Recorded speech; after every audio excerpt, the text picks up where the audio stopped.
Hey guys, welcome to another Patreon exclusive episode of the Litter Box. I feel like it's maybe been, I probably let this slide. I think maybe we went a week without one.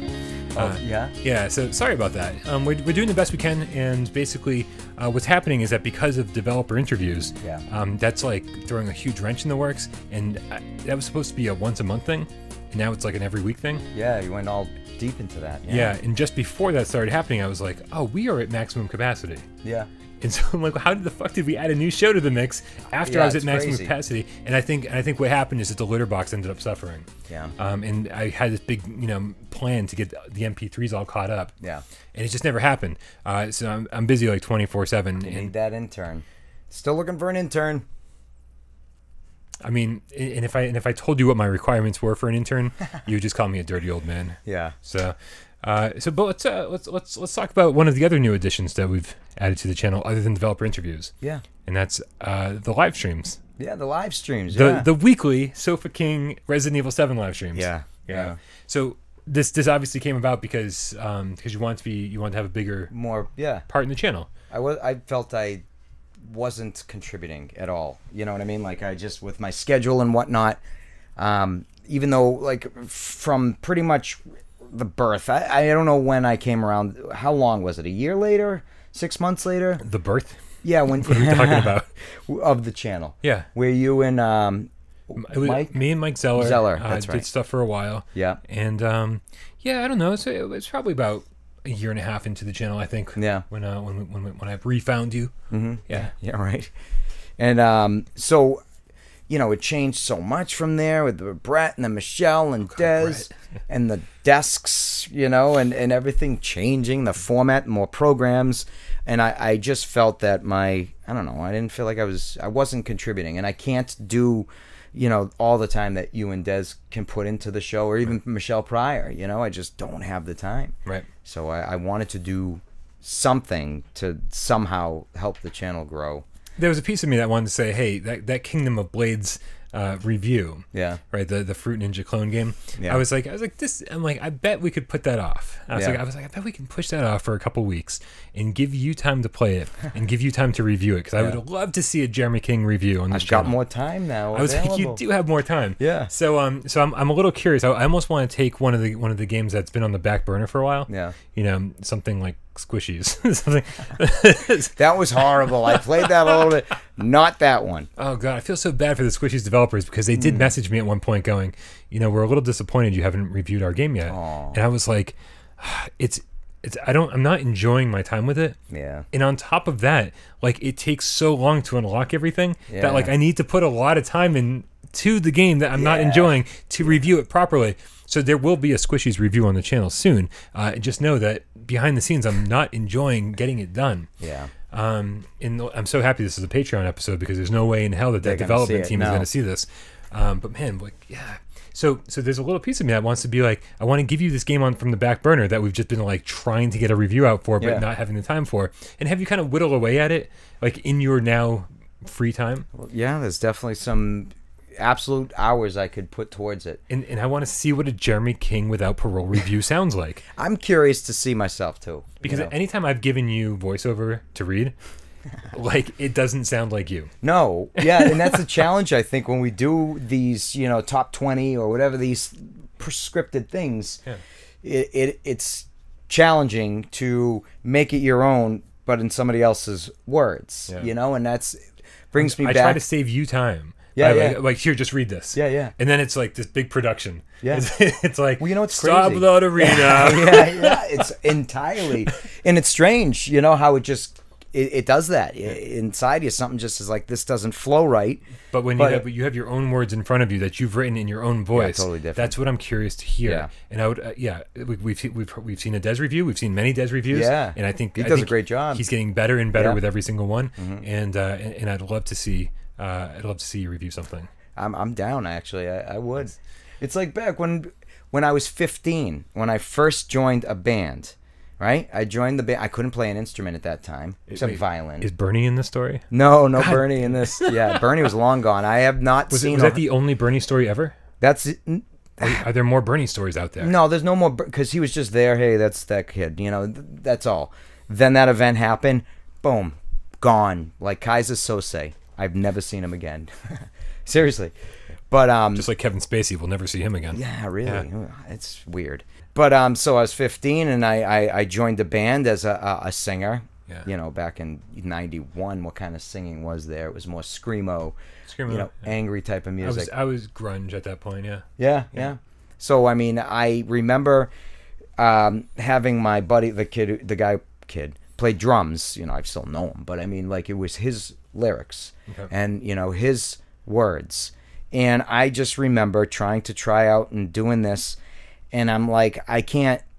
I'm like, do you mind if I use my own? Because I remember I started writing poetry, from when I was 12, listening to a Doors tune for the first time that I told the story about once before. I do remember this, yeah. So at that point, I had notebooks filled with shit. I used to just write everything in my head, and I remember Marilyn Manson saying once in an interview, you never go back to edit yourself. Yes. You write it and leave it. Yeah. And I remember prior to that, I used to write stuff and go back and change it. Certain words, And then when I heard that when I was about 15, I didn't. I stopped. I never edited after that. Just let it as it is, because someday if it don't make sense to me now, it would at another point have meaning that I'd get. So once I had my own words to the tune, it was 100% different. Boom, that was it. A whole different feel. So I can only assume that the same with scripting. If it's written by me, maybe some coaching, maybe the flow would be... Oh, I'm sure we can find you a coach, but I shouldn't be that person. Yes. It took me 150 reviews to even come close to being good at this. Find me a brunette coach. Whoa. Bad, short, tall, I don't care. Okay, so when we find you a coach, we'll also find me an intern. Yeah. Okay. Yeah. So and I mean we're obviously all over the place as we always are during these conversations. But so the point of doing the Resident Evil 7 live stream was to kind of give you a bigger voice on the channel. Yeah. And kind of like let people people get to see you on Viewer Takeover and in the Gamescast. Usually, every so often, like he has, make it. Yeah, but kids are sick or something happens. Yeah, but I feel like very often on Viewer Takeover, very often on the Gamescast, I dominate the conversation. I'm like trying to get the show. I just keep pushing the show forward. You're the topic, so to speak. I try, right? Yeah. It's like, and I want all the extra stuff. I want the conversations and all that stuff to happen. But like it's got to be ancillary. It can't be like dominating the show. So I feel like when you're alone in that headset, and you've just kind of like this is your space. This is your time. This is like this is Jeremy's world. It's literally thoughts that constantly come into my brain tenfold usually compared to that, but it's like just when I'm doing the live stream, I don't put the brake on. I just let my thoughts out. You know what I mean? So this shit crosses my mind at a faster rate when I'm just thinking and playing. So yeah, I just figured, why not say it? As stupid, as ridiculous as it might be, I like to sacrifice myself. You know what I'm saying? Like, if I'm going to say something that's going to get people to laugh, but it makes me look like an idiot, in a sense, I don't care. Not everybody likes my humor, but I like making people happy in life, real life, I sacrifice my own anything to just, for somebody else. It's just kind of who I am. And unfortunately, it sucks at times because I just can't say no to people. And it is stressful. And a lot of not doing what you want to do type of thing. Sure. But in a weird way, I get joy out of just having other people be happy, Yeah. So yeah. Well, and I think that all relates to what we're doing, like, just in general on this channel. It's like working 80 hours a week on this channel. You do so much. And it's like I could very well, if I wanted to work 80 hours a week, I could certainly make a whole lot of money just even going back to the restaurant. Yeah. Right? I could work 6 days a week at the restaurant and like kill it money wise. Oh my God, you'd be killing it. But and still work less time. Yeah. Right? Yeah. Instead I'm working 24/7 around the clock here. Yeah. And because I get way more satisfaction out of out of entertaining people, out of being, hosting a show or whatever. And so I'm actually glad to hear you say that, because it's, it means we're all kind of on the same wavelength. So how's the game? Well, it makes me say things I normally wouldn't say. It's scary as hell, though, isn't it? It is. Yeah. But it's so fun, scary, and doing it on my own. No, I couldn't alone. And even though nobody's there when I'm playing it, doing the live stream, for some reason, it's totally different. You know, even without the comments. Yes. Just knowing that people are watching. Yeah. Yeah. You know, it's funny. The first week without the comments, it was scary, and then I just went with it. And then this week, when there was no comments again, I first was thinking, God damn it, I need help getting through this. But then I'm like, you know what? I think I like it better without the comments. Yeah. And I think the comments are distracting, you know? Very. I distract myself enough. Yeah. I don't need them. Maybe, I'm thinking, maybe, you know, we should leave them out. Maybe. And then maybe 1 or 2 episodes maybe we'll do them just for the fuck of it, change it up. I mean, I'm sitting here at my computer watching you play. And I'm participating in the chat as much as possible, you know, and we're just having a good time talking. Like it's very strange that like we're just enjoying. It's like being at a concert, right? Yeah. And it's like we're here to watch this, but we're like hanging out. Yeah. While we're watching this. That's what's awesome about it. And I love to go afterwards and watch, read the live chat stuff of what was happening when, whatever, and this and that. And yeah, it's awesome that it's everybody hanging out. Yeah. In just any live stream, even with Amanda's, you know, it's. I jump in there. I was gonna comment last week, like, hey, I was there, but I didn't, you know. But yeah, it's great. Everybody just chats what's happening. They're watching the show. With Amanda, I'm actually looking forward to comments working so that Des can just go away. Yeah, we love Des, but like we like Amanda's a very, you know, she's her own person. Yeah, you know, and a very unique person, and like I want. Like every time I've spent time with her, I love hanging out with her, and like I want the Game Cats to be able to do that and actually be able to ask her questions directly and have her respond directly. Yeah. And I think that's going to be the best way for them to get to know her. And I'm curious to see, like, you know, obviously we're gonna, you know, give this as much time as it needs. Yeah. But like, is Amanda like the next member of the Without Parole gang? You know, it's like right now it's sort of just like an extension of, you know, Dez's home life. Yeah, and his family. Know? Yeah. But like if you know, I want to see how this turns out. I want to see if like she, obviously, we want to know like if she really enjoys doing this. Yeah. You know, and I think at this point it's like I don't even know if she knows if she enjoys it. Yeah, you know, she's probably just figuring it out. It's an experiment. Yeah. You know, so we want to see how this progresses. Yeah. Yeah. And you know, it's funny is her and I never really met ever. So the only bit of what we know each other. Well, so Des maybe fills her in on Jeremy. Not that she asked, but I'm just saying. You know, like, I'm only learning of her through the streams. Yeah. Of who she is, in her personality, you name it. So I'm curious, you know, like, who is she, you know? Yeah. And I mean, I doubt on the opposite end, she's sitting there listening to Jeremy swear his head off and say F and W, you know, and whatnot. But, yeah, I think the live streams are a good addition to the channel, yeah. You know, because people can interact and, you know, Amanda is, you know, the first one was great, and then this last one, the Headmaster was the last one, right?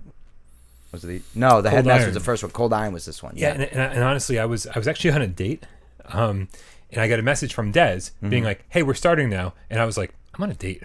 Yeah, it's like I can't even respond. Like this is not appropriate. Yeah. And then he sent me another text. Goes, "Oh, notifications are broken. Can you send out a tweet?" And I was like, I'm on a date. I'm like, I definitely can't write out a tweet right now. Yeah. I was like, this is gonna be really bad. And and then when I got home, like there's only about 15 minutes left in the stream, and I was like, I'm just gonna, I don't know. And I guess it didn't start off so well. I guess they were having trouble getting a game started, so I still need to go back and check that out. And I don't know. I guess I'm gonna brand that. We want to have it called Amanda versus whatever game. Amanda versus Cold Iron. Amanda versus Headmaster. Yeah. I need to come up with a nice thumbnail. Yeah. I don't know. I pictured the Indiana Jones logo. Amanda versus. There you go. Boom. Something yellow. I see yellow. You know? Yeah. Do you like your thumbnails? The red? The Resident Evil ones? Yeah. I do. Because it actually looks like the old Resident Evil logo. Yeah. Right? But it still has like the Without Parole plays like blocks. Yeah. So. I dig it. Yeah. I had to experiment for a while, but I like the color scheme. I do too. Yeah. And I wonder if it's always going to be horror-based, which maybe it should, you know? All of your streams? Yeah. I think we have a couple years to figure it out. We do. I'm hoping to ramp up. How long did Resident Evil take you first playthrough? I took my time. I kind of sucked at it. My first playthrough took about 14 hours. I know most people say it took like 11, 12, maybe some people even less. But 14 hours, and I think you shave a couple hours off every time you play just because you get a little more acclimated and know exactly what you're doing a little bit more. I think my Madhouse run probably took around 10. Wow. I think. Oh, and anybody was wondering what difficulty? I'm on just the normal difficulty setting. Yeah, I honestly don't even like is there a difficulty setting when you start the game? Just initially? Yeah. I forget now. Yeah, I don't even remember. I don't either. Yeah. I think that's a good question. I don't remember if there is. And do you have to in the other question is if there is an easy, medium, or hard or whatever it is, do you have to play on a specific one of those to unlock Madhouse? Oh, I don't know. See, there's a lot of questions going on here. Yeah. I'll never get to Madhouse. The number of times it takes you to take down one of those molded. Yeah. I'm actually surprised. Like if you're on. Yeah, I don't know. It was like even normal seems like it's 3 or 4 headshots. If you get direct headshots, and they go down, miss a few. But it seemed like some of them took 8 or 9. Yeah. But that was shoulder hits and whatnot when I'd panic. Yeah. You know. Yeah. Ugh. It's a lot of ammo. That's a lot of ammo. I got to do something about that. Well, that was quite the rant. It's like we just sometimes we sit down and we go, let's do a litter box episode. Yeah. What do you want to talk about? I don't know. Let's just start filming. Yeah. Let's see what happens. And that's kind of what happened today. Yep. Thank you guys so very much for being Patreon supporters. Thank you very much for watching the channel, watching this show specifically. Yep. I do need to find out though. Obviously, I don't want to lose any Patreon supporters because of my MP3 dearth. Is that the word? I'm so far behind on MP3s. I don't even know where to start. So like, I don't. And the biggest problem is Gamescast Live because that's just too long of a show. Yeah. And so when I try to like export that, it needs to be exported twice, to be honest with you. So it's like this big pain in the ass. I think what I'm going to do, just because this is going to be the easiest way to start, is get every episode of Why We Love PSVR. Get those caught up first. That's been my mission for this week. Okay. Because those are this week because those are easier to do, and like and hopefully that'll satisfy anybody craving the MP3s. Yeah. And then I think maybe to replace the Gamescast, maybe we'll do developer interviews and viewer takeover MP3s as well, and just leave the Gamescast as this live separate entity. You can't segment that into a MP3. Just leave it as it is. Just leave it, and then maybe if I give you guys 3 MP3s a week instead of 2, it'll make up for the one that's missing. Yeah, because you can always just listen and not watch it. On YouTube you can replay videos without having to play. But I do that with the interviews. I just in my car when I'm driving. Even PSVR this week, which is a little more challenging, because then it'd be like, oh, I want to look at what game he's talking about, and I'll be like, yeah. All right, guys, thank you so much again. Have an awesome rest of your day. Yes, we thank love you all.